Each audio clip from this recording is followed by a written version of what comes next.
താങ്കൾ മലയാള സിനിമയെ വാഴ ശ്രമിക്കുന്ന മറ്റുള്ള പ്രൊഡ്യൂസേഴ്സിന് അവസരങ്ങൾ നഷ്ടപ്പെടും, ഇത് ഇൻവെസ്റ്റേഴ്സ് വരുന്നില്ല എന്നൊരു ഇതൊക്കെ കൊള്ളായിരുന്നു എന്നാണ് പറയാനുള്ളത്. ശരിക്കും അല്ല, ഞാൻ ഓൾറെഡി അത് പറഞ്ഞായിരുന്നു. കാരണം ഞാൻ സിനിമയെ സ്നേഹിക്കുന്ന ആളാണ്, ഞാൻ ബിസിനസ് ചെയ്യുന്ന ഒരാളാണ്.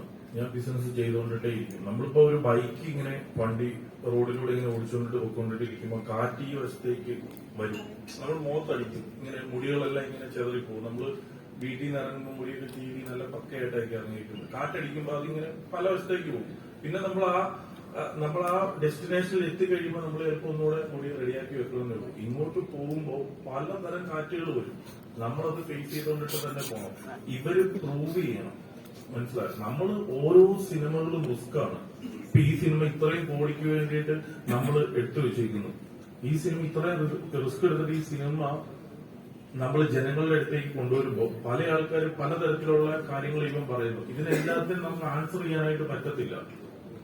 അവരവരുടെ ആ അപ്പോഴത്തെ ഒരു ദേഷ്യത്തിനോ അവരുടെ അപ്പോഴത്തെ ഒരു ഫീലിങ്സിനോ പല കാര്യങ്ങളും പറയുന്നുണ്ടാവും. നമുക്ക് അതിന്റെ അകത്ത് പ്രശ്നമില്ല. പക്ഷേ ഇങ്ങനെ പ്രശ്നമില്ല അത് കുഴപ്പമില്ല എന്ന് പറഞ്ഞ് ഇങ്ങനെ ഒരു ലൈസൻസ് ഇല്ലാത്തൊരു ഇതിലേക്ക് പൊക്കോണ്ടിട്ടിരിക്കുകയാണ്. കാലം ഒരു മാറ്റം ഇതിന് കൊണ്ടുവരുമെന്ന് ഞാൻ പ്രതീക്ഷിക്കുന്നു. കാരണം ഞാനും ഈ ഇൻഡസ്ട്രിയിൽ നിന്നുകൊണ്ടിരിക്കുന്ന ഒരാളാണ്.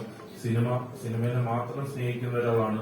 സിനിമ മാത്രമാണ് നമ്മുടെ സ്വപ്നം. നമ്മളിപ്പോ 4-5 സിനിമകൾ എടുത്തു വെച്ചിട്ടുണ്ട്, അല്ലെങ്കിൽ ഷൂട്ട് നടന്നുകൊണ്ടിരിക്കുന്നുണ്ട്. ചിലപ്പോൾ 2 സിനിമ വിജയിക്കും, 3 സിനിമ പരാജയപ്പെടും. വീണ്ടും നമ്മളൊരു അവസാനം ഇതിന്റെ ബാലൻസ് ഷീറ്റ് നോക്കിയാൽ മതി. നമ്മളിപ്പോ എല്ലാ സിനിമയും വിജയിക്കാൻ വേണ്ടിയിട്ട് നമ്മൾ മജീഷ്യൻ അല്ലല്ലോ. മജീഷ്യന്മാരുടെ പോലും മജീഷ്യൻ പരിപാടികൾ എത്രയോ സ്ഥലത്ത് ഫ്ലോപ്പ് ആയിട്ടുണ്ട്. അപ്പൊ പിന്നെ ഇതിലൊന്നും വലിയ കഥയില്ലാത്തൊരു കാര്യമാണ്. നമ്മൾ പോയിക്കൊണ്ടിട്ടേ ഇരിക്കും, നമ്മൾ വണ്ടി ഓടിച്ചുകൊണ്ടിട്ടേ ഇരിക്കും. കഥ നിൽക്കത്തില്ല. എന്ന് എന്റെ പൈസയുണ്ടോ അല്ലെങ്കിൽ എനിക്ക് പൈസ അറേഞ്ച് ചെയ്യാൻ പറ്റുന്ന കാലഘട്ടം വരെ ഞാൻ സിനിമ പ്രൊഡ്യൂസ് ചെയ്തുകൊണ്ടിട്ടേ ഇരിക്കും. അതെന്റെ ലക്ഷ്യമാണ്.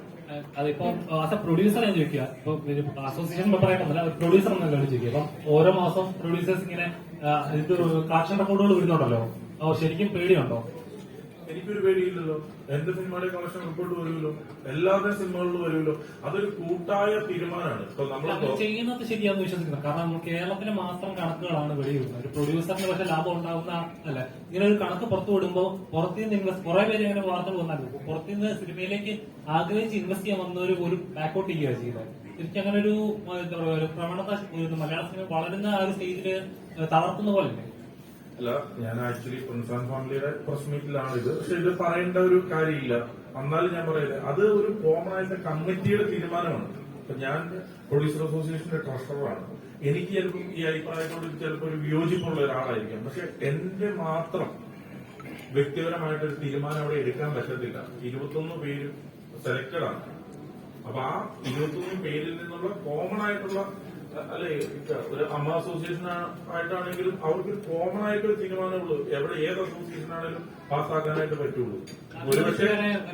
ഒരുപക്ഷെ അത് ചിലപ്പോ കൂടുതൽ ആളുകൾക്ക് ബുദ്ധിമുട്ടുണ്ടായിട്ടുണ്ടെങ്കിൽ അത് നമ്മൾ ഇനി വരും മാസം മുതൽ അത് ചിലപ്പോ നിർത്തിയേക്കാം.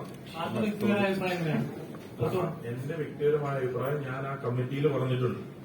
എനിക്കത് പബ്ലിക്കായിട്ട് പറഞ്ഞിട്ട് ലിസ്റ്റിൽ ഇങ്ങനെയാണല്ലോ, ഇനി വേറൊരു അസോസിയേഷന്റെ ഒരു മീറ്റിംഗ് വരുമ്പോൾ നിങ്ങൾ തന്നെയാണ് വരാനുള്ളത്. അപ്പൊ നിങ്ങളുടെ ഇടയിലുള്ള ലിസ്റ്റൻഷിപ്പിൽ ഇങ്ങനെയാണല്ലോ പറഞ്ഞത് ചോദിച്ചിട്ട് എനിക്കിന്റെ പണി തന്നിട്ട് എന്തായാലും നിങ്ങൾ വെറുതെ ഇരിക്കുമ്പോൾ ധ്യാനം കൊടുക്കും.